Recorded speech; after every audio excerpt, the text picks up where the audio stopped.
Hello everyone, welcome back to my YouTube channel.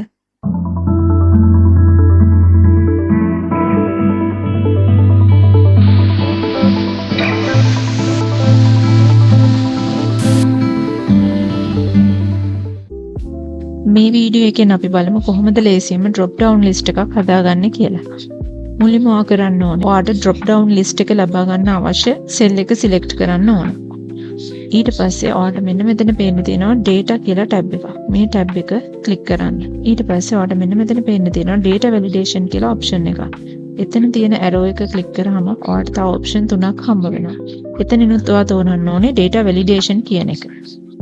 ඊට පස්සේ මෙන්න මෙතනදී ඔයා validation criteria කියන එක යටතේදී list කියන එක තෝරන්න ඕනේ. ඊට පස්සේ source කියන එක යටතේ ඔයාට අවශ්‍ය තේරීම් ලබා දෙන්න ඕනේ. මේ වෙලාවේදී ඔයා තේරීම් කමා දාලා වෙන් කරලා තමයි ලබා දෙන්න ඕනේ.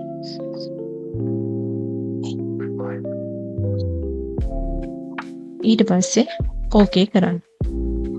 දැන් ඔයාලට බලා ගන්න පුළුවන් මෙන්න මෙතන පුංචි ඊහිසක් පේන්න තියෙනවා. මේ ඊහිස මත ක්ලික් කරාම ඔයාලා ලබා දුන්න තේරීම් බලා ගන්න පුළුවන්. ඉතින් ඔයාලට මේ වෙලාවේ මේ දෙකෙන් ඕනම එකක් තෝරන්න පුළුවන්.